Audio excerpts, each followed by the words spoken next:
Hello friends, welcome everybody in class 10. I am your English guru, Mr. Suresh. Today we shall learn my English course book, Standard 10, Unit 1, 1.1, A Teenager's Prayer. This poem is written by J. Morse. This poem is in a form of a prayer. The speaker of the poem or the speaker of the prayer is a teenager. विद्यार्थी मित्रांनो, आज आपण इयत्ता 10वी अर्थात SSC बोर्डाने इंग्रजी विषयासाठी तयार केलेल्या माय इंग्लिश कोर्स बुक या पुस्तकातील पहिल्या युनिटमधील पहिली कविता अ टीनएजर्स प्रेयर चा अभ्यास करणार आहोत. अ टीनएजर्स प्रेयर ही कविता जे मोस या प्रसिद्ध इंग्लिश कवीने लिहिलेली आहे आणि ही कविता कवितेच्या प्रार्थनेच्या स्वरूपात आहे. ही कविता अर्थात ही प्रार्थना ज्याने म्हटलेली आहे तो किशोरावस्थेतील बालक आहे. Now listen to the poem. A teenager's prayer. Each day brings new beginnings, decision I must make. I am the only one to choose the road that I will take. I can choose to take the road of life that leads to great success, or travel down the darkened road that leads to great distress. Please open up my eyes, dear Lord, that I might clearly see. Help me stand for what is right. Bring out the best in me. Help, Lord, to just say no.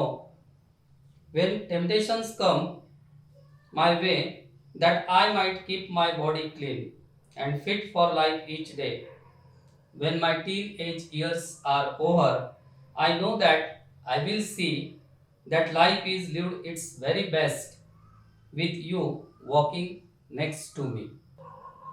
Initially, let me explain the title of this prayer.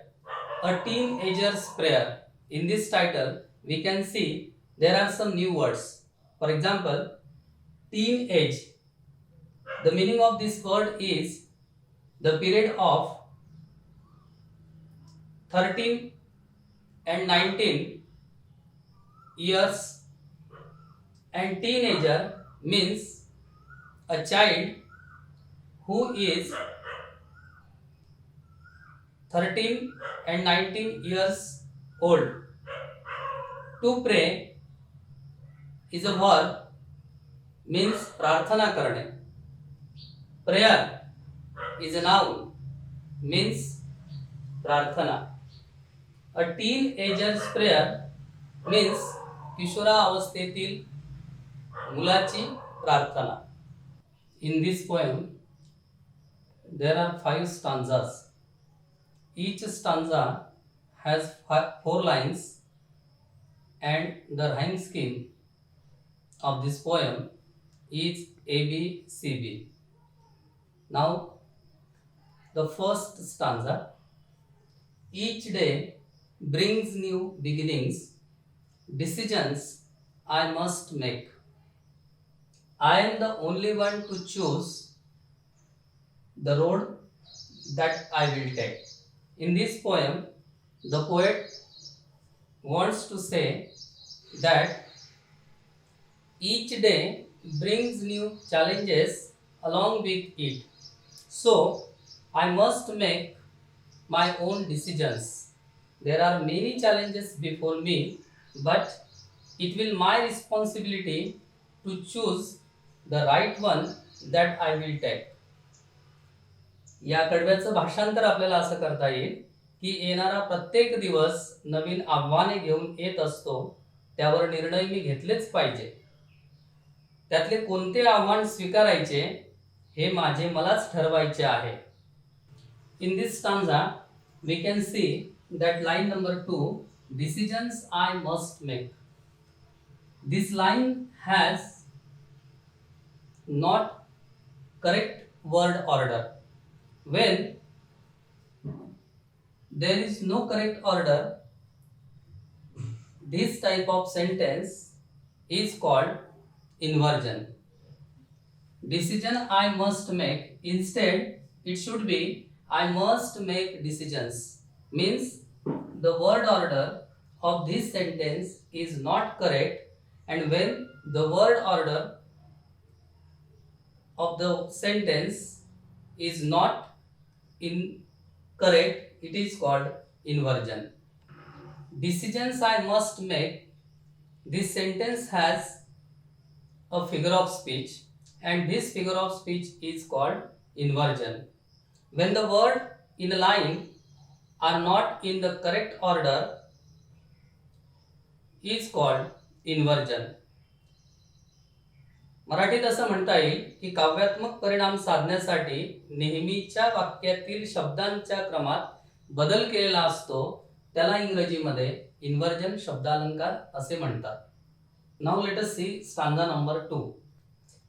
I can choose to take the road of life that leads to great success, or travel down the darkened road that leads to great distress.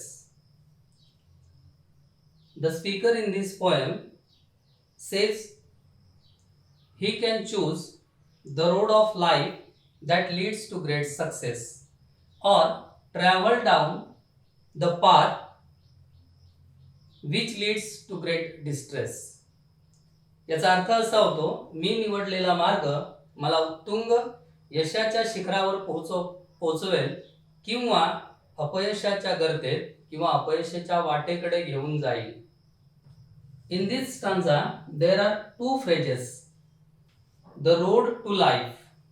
The road to success is indirectly compared to the road of life, and the another phrase is a darkened road. The path of life which leads to distress is indirectly compared to the darkened road. Here darkened, the word darkened refers to evil, and distress means great worry and strain. In this stanza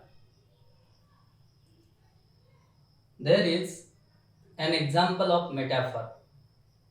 The first line of the second stanza, I can choose to make the road of life, is an example of metaphor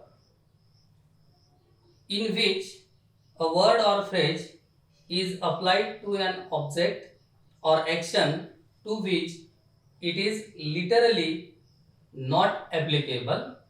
याचा मराठीत अर्थ असा होतो की ज्यामध्ये एखादा शब्द किंवा वाक्यांश एखाद्या वस्तू किंवा क्रियेवर लागू केला जातो, ज्यावर शब्दशः तो लागू होत नाही, तेव्हा मेटाफर हा अलंकार होतो. We have finished 2 stanzas of this poem. In these 2 stanzas, we can see that the speaker requests to God. He is a teenager. Teenage is a period of crisis. It is a critical period of life. During this period, a teenager is physically grows and mentally develops. Everything is made him fascinating and attracted, so he is unable to take right decisions at this stage of life. He knows a wrong decision may ruin his whole life. Therefore, he prays to God to make him strong enough to identify good or bad. या कवितेमध्ये सुरुवातीच्या 2 परिच्छेदांमधून आपण असं शिकलो की किशोरा अवस्थेतील मूल देवाला प्रार्थना करते आहे, आणि प्रार्थना करणारं हे जे मूल आहे, हे मूल किशोरा अवस्थेतील असतं की जी अवस्था अत्यंत गोंधळाची अवस्था असते. या अवस्थेमध्ये 13 ते 19 वर्षाच्या दरम्यान किशोरा अवस्थेतील मुलांचं शारीरिक वाढ आणि बौद्धिक विकास होत असतो. यावेळेस प्रत्येक गोष्ट त्यांना आकर्षित करत असते.